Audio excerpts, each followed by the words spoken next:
جی ہم نیکسٹ جو ہے نماز کے اثرات کے اوپر بات کر رہے تھے، تو اس میں ابھی ہم نیکسٹ پوائنٹ کی طرف ذرا آئیں گے کہ نماز کس طریقے سے اخلاق انسانی اخلاق کو بہتر کرتی ہے اور اس کے اوپر کس طریقے سے امپیکٹ ہوتا ہے اس کا۔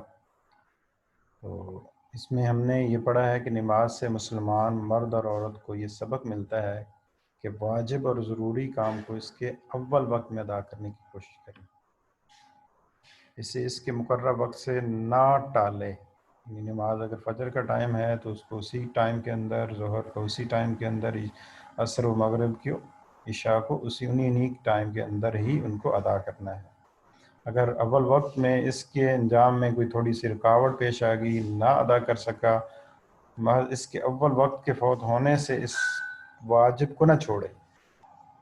جو اس کے ذمہ چیز لگ گئی، یہ نہیں ہے کہ اب جو ان کے کوئی ریلیٹیو جو ہیں وہ ہاسپٹل میں ہیں تو یہ ڈیلے ہوا ہے اس کا ہوم ورک جو اس کو ٹاسک دیا تھا تو وہ اب اس کو چھوڑ ہی دے، ایسا نہیں ہے، یہ اس کی مجبوری تھی، اس کو تھوڑا ٹائم کے بعد اس کو کور کر لینا چاہیے۔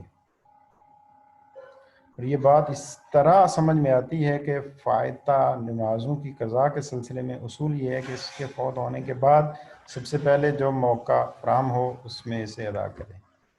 اس میں حضرت ابو ہریرہ رضی اللہ تعالیٰ عنہ کی روایت جس میں نبی کریم صلی اللہ علیہ وسلم جب غزوہ خیبر سے لوٹے تھے تو اس میں جو رات بسر کی ایک جگہ پر جہاں تمام صحابہ آپ صلی اللہ علیہ وسلم سو گئے، حضرت بلال رضی اللہ تعالیٰ عنہ کو فجر کا جو انتظار تھا کہ فجر جب طلوع ہوگی تو آپ ہمیں بتا دیجئے گا، تو ان کی ڈیوٹی تھی حضرت بلال رضی اللہ تعالیٰ عنہ کی۔ تو حضرت بلال رضی اللہ تعالیٰ عنہ کھڑے کہتے ہیں کہ میں کھڑا ہوا، جتنی نماز ان کے لیے مقدر تھی وہ انہوں نے پڑھی، یعنی جتنی وہ پڑھ سکتے تھے وہ پڑھتے رہے، اور انہوں نے جب پڑھ رہے تھے تو ان کے اوپر بھی نیند طاری ہوگی، وہ اپنی سواری پر ٹیک لگائے ہوئے تھے۔ بس رسول صلی اللہ علیہ وسلم، حضرت بلال اور صحابہ میں سے کوئی بھی اس وقت تک بیدار نہیں ہوا جب تک انہیں دھوپ نہیں لگی۔ عالم یہ ہو گیا کہ سورج طلوع ہو گیا اور دھوپ جب لگی تو احساس ہوا کہ اب ہمارا ٹائم جو ہے وہ گزر چکا۔ رسول صلی اللہ علیہ وسلم سب سے پہلے بیدار ہوئے، آپ کو گھبراہٹ لاحق ہوئی، بس آپ نے فرمایا اے بلال، تو حضرت بلال رضی اللہ تعالیٰ نے کہا اللہ کے رسول میرے ماں باپ پر فدا کا ابی و امی، یا رسول اللہ صلی اللہ علیہ وسلم، میری جان کو اسی ذات نے لے لیا جس نے آپ کی جان کو لی، یعنی مجھے بھی نیند آ گئی، جس طرح آپ کو نیند آئی مجھے بھی اللہ نے نیند میرے اوپر بھی طاری کر دی۔ آپ نے فرمایا یہاں سے کوچ کرو، اب نکلو یہاں سے، صحابہ کو حکم دے دیا، تو صحابہ اپنی سواریوں کی نکیل پکڑ کر کچھ دور چلے گئے۔ پھر رسول اللہ صلی اللہ علیہ وسلم نے وضو فرمایا اور حضرت بلال کو حکم دیا کہ انہوں نے اقامت کہی، پھر آپ نے صحابہ کو صبح کی نماز پڑھائی۔ پھر جب آپ صلی اللہ علیہ وسلم نے نماز پوری کر لی تو فرمایا جو شخص نماز کو بھول جائے تو جب یاد آئے اسے پڑھ لے، اس لیے کہ اللہ نے فرمایا وَأَقِمِ الصَّلَاةَ لِلذِّكْرِ، اور میری ہی یاد کے لیے نماز پڑھا کریں۔ یہاں سے ہمیں ایک چیز یہاں ڈرائیو ہوتی ہے، اخلاقی پہلو یہ ہے کہ اب جو کام اس کے ذمے ہو اس کو اس اول ترجیح کے مطابق اس کو پورا کرے، فرسٹ پریارٹی پہ رکھے۔ کسی مجبوری کے تحت وہ کام اس سے نہیں ہو پایا تو جب اس کو فرصت ملے اس کو اسی وقت اس کو ادا کرنا ہے۔ جو ذمہ داری جس کی لگائی جا رہی ہو اس میں کسی وجہ سے کوئی تعطل کا شکار ہو گیا، کوئی رکاوٹ آ گئی، تو اس کا ہرگز یہ مطلب نہیں ہے کہ اب اس کو چھوڑ ہی دینا ہے۔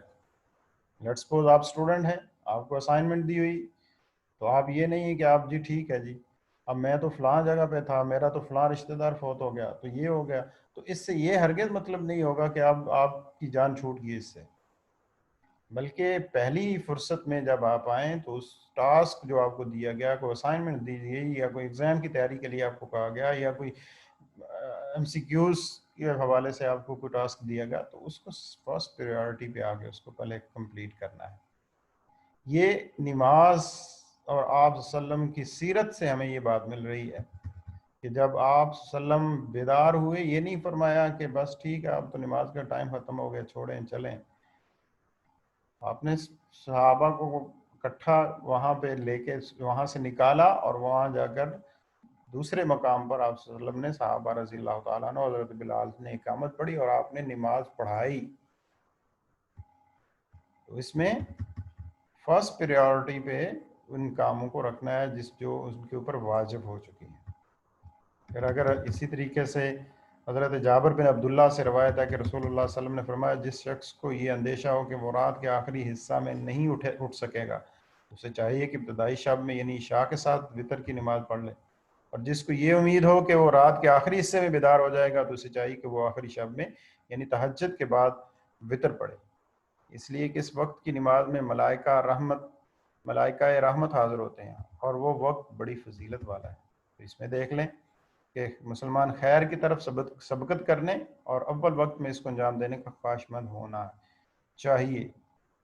طریقہ تو یہی ہے، لیکن اگر ایسا نہ کر سکے تو آپشن موجود ہے کہ وہ اس کو مؤخر کر دے، اس کو بعد میں پڑھ لے.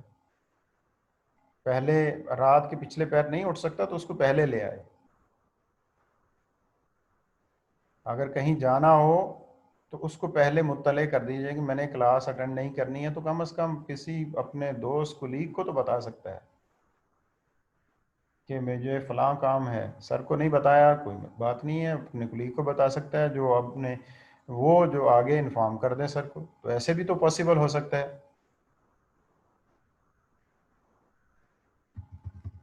تو اس طریقے سے یہ بات ہماری کلیئر ہوگی. اس کے بعد نیکسٹ اگر ہم دیکھیں تو نماز کی مشروعیت جو ہے وہ انسان کے اندر اجتماعی تربیت میں ممد و معاون ہو سکتی ہے، یعنی اس کی اجتماعی تربیت جو ہے نماز کر رہی ہوتی ہے.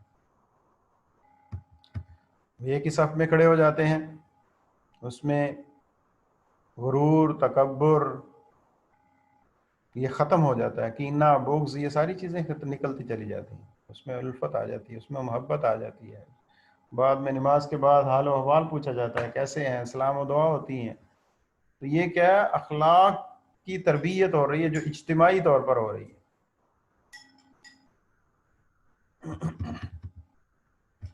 تو آج کا لیسن یہ ہمارا یہاں ہی تھا.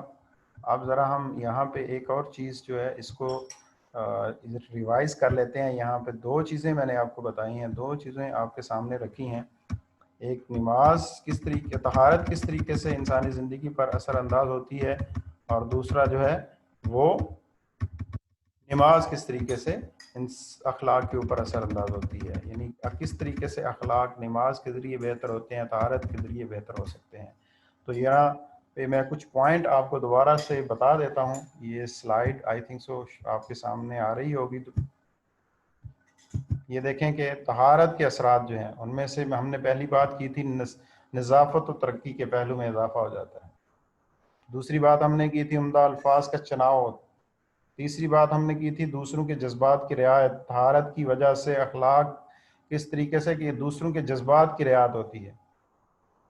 چوتھی بات ہم نے کی تھی میانہ روی کی، پانی کا اتنا زیادہ اسراف نہیں، جس میں حدیث مبارکہ دریا کے اوپر، سمندر کے اوپر والی بات ہم نے کی تھی کہ وہاں پہ پانی کی جو ہے وہ کم از کم پانی کا استعمال پھر پاک و صاف رہنے کا عادی بنا دیتی ہے یہ طہارت جو ہے. پھر ہم نے امانت داری کا ذکر کیا تھا. پھر نماز کے اثرات کے حوالے سے ہم نے بات کی تھی. پوائنٹ نمبر 1 ہم نے دیکھا تھا حدود خداوندی کا قیام ہے. حد بندی تکبیر تحریمہ کہہ دی تو حد بندی کر دی. پھر اچھی عادات کی پابندی اور بری عادات سے نجات کی بات کی تھی ہم نے پوائنٹ نمبر 2 میں. پوائنٹ نمبر 3 ہمارے پاس تھا جذبات و بشریت کی رعایت کی تھی.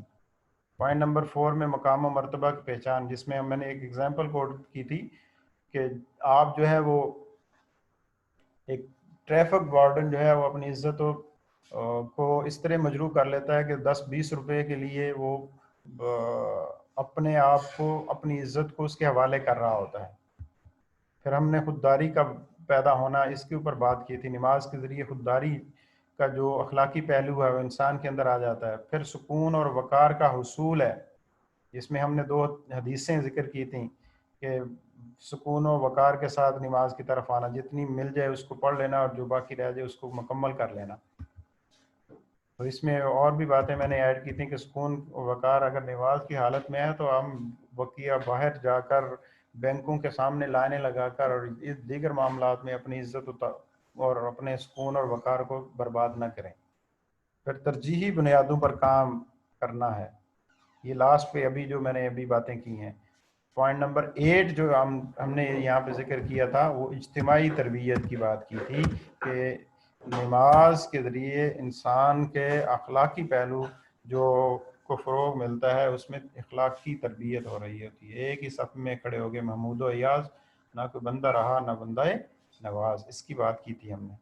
تو چلیں یہاں تک آپ کا آج کا کلاس ہے. انشاءاللہ نیکسٹ ہم زکوٰۃ کی بات کریں گے، پھر ہم اس کے بعد زکوٰۃ کے بعد ہم بات کریں گے روزے کی. تو یہ 2 پوائنٹس انشاءاللہ ہم نیکسٹ کلاس کے اندر ڈسکس کریں گے. اپنا خیال رکھیے گا. اللہ حافظ. السلام علیکم ورحمۃ اللہ وبرکاتہ.